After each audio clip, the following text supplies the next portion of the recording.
नमस्कार दोस्तों, मैं रवि व्यास आप सभी का मेरे YouTube चैनल जनरल IQ पे स्वागत करता हूँ। आज अपने इस वीडियो में जो 12th फिजिक्स का सेकंड चैप्टर है गॉस लॉ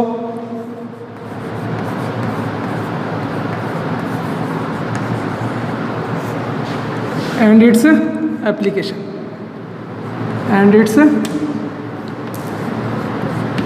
एप्लीकेशंस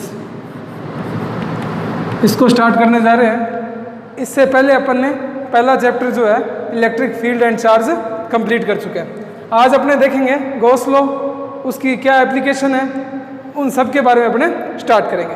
तो गॉस लॉ समझने से पहले अपने को क्या समझना पड़ेगा, इलेक्ट्रिक फ्लक्स के बारे में समझना पड़ेगा।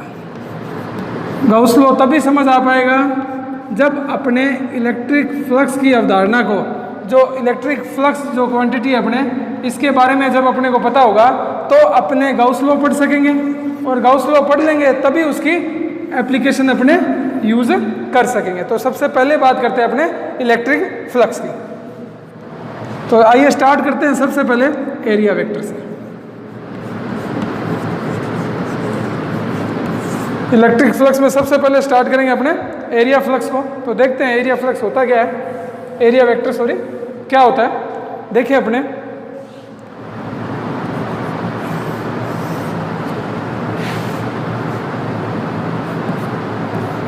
एक को ये 3 डायमेंशन दी गई है, यहाँ एक जो है बॉडी रखी है या सिस्टम रखा है, इसका नाम मैं रखूँ A, B, C और D, ठीक है। अगर कोई मेरे को कहे कि इस एरिया का जो ये बॉडी है उसका एरिया कितना रहेगा, उसका क्षेत्रफल कितना होगा, तो कोई भी बता देगा कि क्षेत्रफल क्या होता है। ये एक वर्ग दिख रहा है आपको, स्क्वायर दिख रहा है, तो वर्ग का क्षेत्रफल क्या होता है, A स्क्वायर, अपने कह सकते हैं। लेकिन अगर अब आप क्या है 12th में आगे हो तो आपको सीधा ये करना, A जो वर्ग का क्षेत्रफल है वो A स्क्वायर है, इससे काम नहीं चलेगा। तो एरिया क्या हुआ इस बॉडी का, इस सिस्टम का, ये इंटू ये, भुजा स्क्वायर ही होता है, तो ये इंटू ये, तो मैं मानूं AB इंटू BC, तो A कितना है, AB कितना है, A इंटू BC कितना है, A। तो जब भी क्रॉस प्रोडक्ट कहीं आता हो तो वो क्वांटिटी कैसी होती है, वेक्टर क्वांटिटी। इसलिए जो एरिया वेक्टर लेंगे, सबसे पहली बात क्या आई कि जो एरिया वेक्टर लेंगे वो एक वेक्टर क्वांटिटी कहलाएगी, वो एक वेक्टर क्वांटिटी कहलाने वाली है। इसका मतलब यही हुआ कि अभी तक अपने देख रहे थे कि एरिया जो है A इंटू A स्क्वायर सीधा एरिया हो गया, लेकिन एक्चुअल में ये कैसा होता है, AB क्रॉस BC, और जब भी क्रॉस कहीं हो तो वो क्या कहलाता है, अपना जो वेक्टर क्वांटिटी कहलाती है। जब भी डॉट कहीं हो तो क्या कहलाती है, स्केलर क्वांटिटी। तो ये क्या है, क्रॉस प्रोडक्ट है, तो A क्रॉस A हुआ। अब क्रॉस जब बढ़ता है तो क्या आता है, साइन आता है, तो एरिया क्या होगा, A स्क्वायर इंटू साइन 90 क्यों, AB ये रहा और BC ये रहा। तो जब भी क्रॉस क्वांटिटी हो, क्रॉस प्रोडक्ट दिया हो, तो ये दोनों एक दूसरे के कहाँ होते हैं, परपेंडिकुलर होता है। तो परपेंडिकुलर का मतलब क्या हुआ, 90 डिग्री।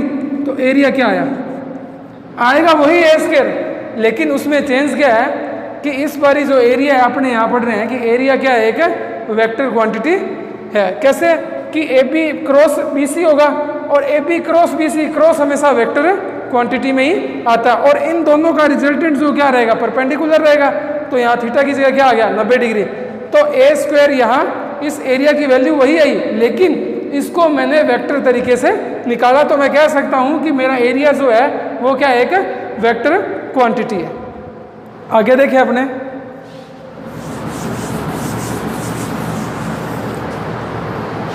अब जब एरिया वेक्टर क्वांटिटी है तो ये यहाँ से इधर, यहाँ से तो यहाँ रिजल्टेंट होगा, तो ये रिजल्टेंट या तो यहाँ बाहर की साइड आएगा या रिजल्टेंट अंदर की साइड आएगा। 90 परपेंडिकुलर बता रहे थे अपने कि दोनों के परपेंडिकुलर जो है वो एरिया वेक्टर रहेगा। तो इस B पॉइंट पे या तो बाहर की साइड, इसका 90 डिग्री कहाँ होगा, बाहर की साइड, तीसरी डायमेंशन में, तो या तो ये बाहर की साइड होगा या ये अंदर की साइड होगा। तो अपने आपको पता होगा एक्स की डायरेक्शन को अगर वेक्टर में ले तो क्या बोलते हैं अपने, आई कैप। याद है आपको? जब वाई की डायरेक्शन लेते हैं तो जे कैप से, और जब जेड की डायरेक्शन लेते हैं तो के कैप से डिनोट करते हैं। अब मैं कह रहा हूँ इस पॉइंट पे या तो बाहर आ रहा है या अंदर जा रहा है, तो इसका मतलब ये हुआ कि इसमें एरिया वेक्टर की डायरेक्शन क्या होगी, या तो अगर बाहर आ रहा है तो प्लस के कैप, अंदर जा रहा है तो माइनस के कैप। एक एग्जांपल और लेके देखते हैं। यहां हो और अगर मैं मानूं यहां अपना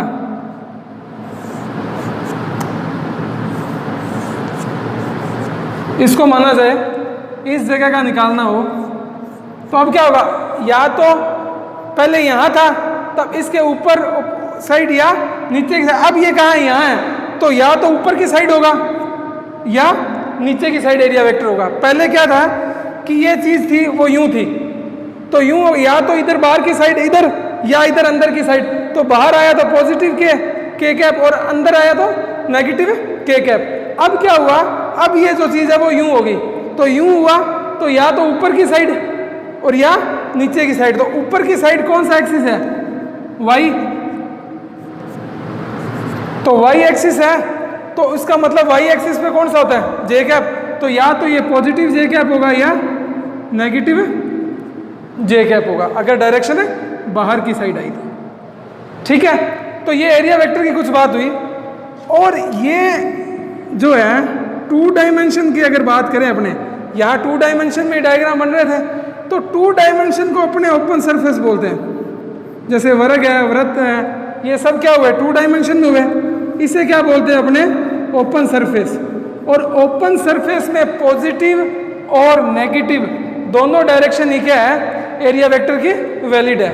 अगर ओपन सरफेस दिया गया है तो जो एरिया वेक्टर की डायरेक्शन है पॉजिटिव और नेगेटिव दोनों ही वैलिड है। अगर यही डायमेंशन अगर 3D आ जाए, अगर यही डायमेंशन अगर 3D आ जाए, कैसे देखें अपने,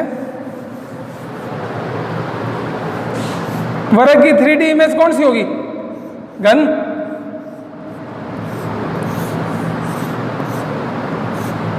अगर ये देखें अपने, तो इस एरिया का अगर अपने एरिया वेक्टर निकालना चाहें तो ये कहाँ होगा, या तो बाहर की साइड या अंदर की साइड। लेकिन डायरेक्शन जो बाहर की साइड होगी वही वैलिड होगी, 3D में अंदर की डायरेक्शन वैलिड नहीं होगी।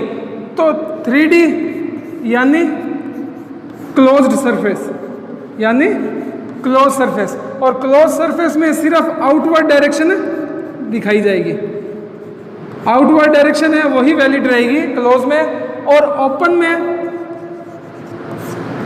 इनवर्ड डायरेक्शन, अंदर की साइड की डायरेक्शन है, और आउटवर्ड डायरेक्शन जो है दोनों ही वैलिड रहने वाली है। ठीक है, तो ये था कि एरिया वेक्टर हमेशा कहाँ होगा। इस पूरे सिस्टम में देखने वाली बात 2 चीज़ें थी।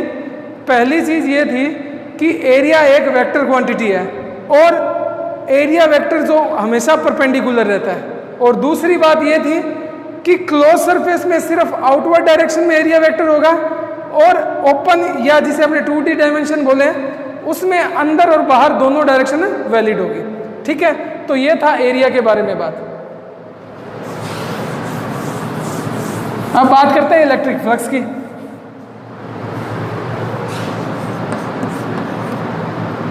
इलेक्ट्रिक फ्लक्स, इलेक्ट्रिक फ्लक्स बोलते किसे हैं, किसी क्लोज सरफेस से जो किसी क्लोज्ड सरफेस से गुजरने वाली, किसी क्लोज सरफेस से गुजरने वाली इलेक्ट्रिक फील्ड लाइंस को, गुजरने वाली परपेंडिकुलर, सॉरी गुजरने वाली लंबवत परपेंडिकुलर इलेक्ट्रिक फील्ड लाइंस को क्या बोल दिया जाता है, इलेक्ट्रिक फ्लक्स बोल देते हैं। मतलब ये हुआ कि अगर कोई इलेक्ट्रिक फील्ड यहां जा रहा है ये मैं यहाँ सरफेस मानूँ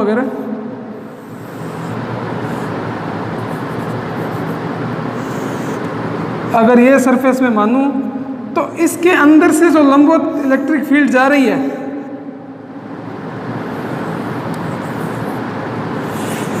तो अपने माना ये एक कोई सरफेस थी,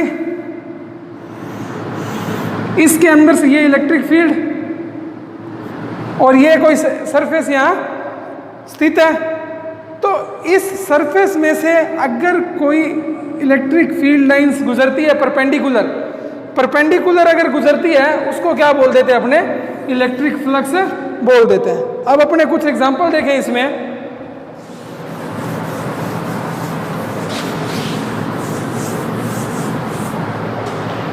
कुछ एग्जांपल देखें इलेक्ट्रिक फ्लक्स के।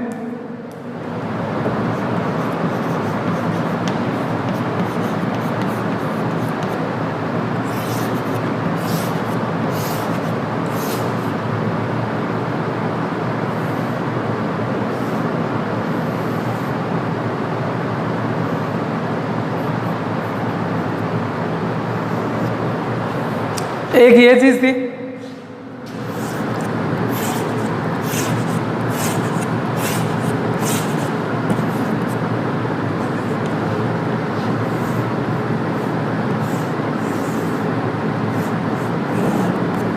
एक ये चीज थी,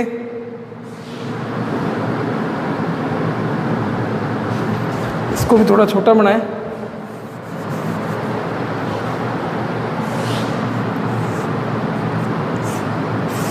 एक ये चीज थी,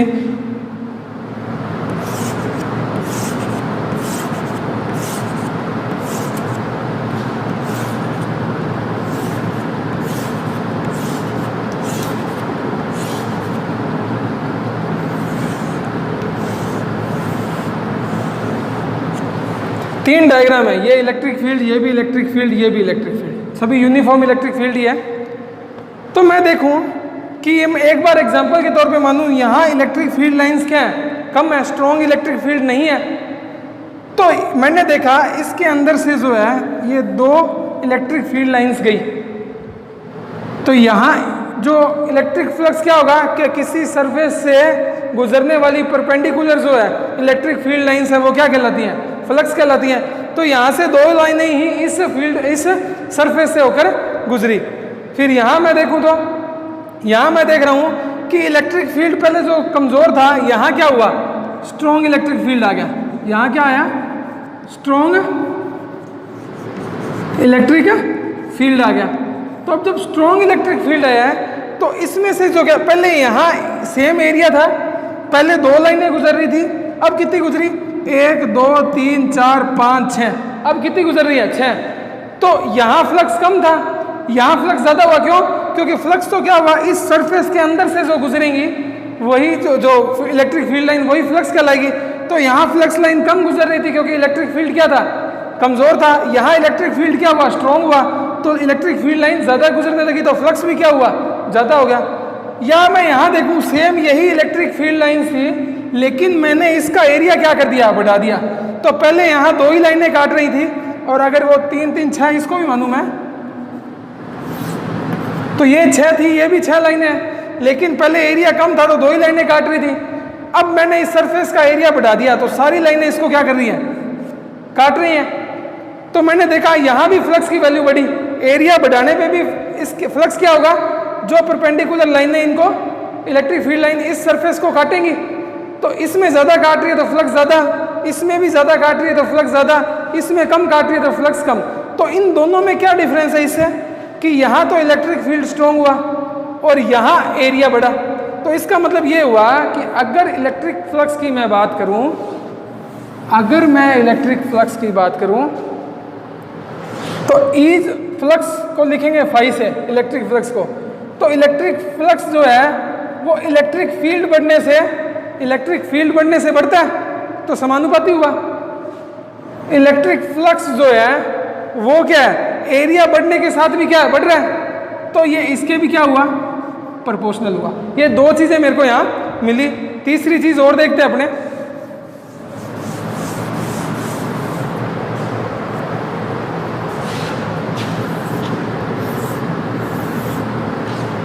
तीसरी चीज़ अपने और देखें अगर,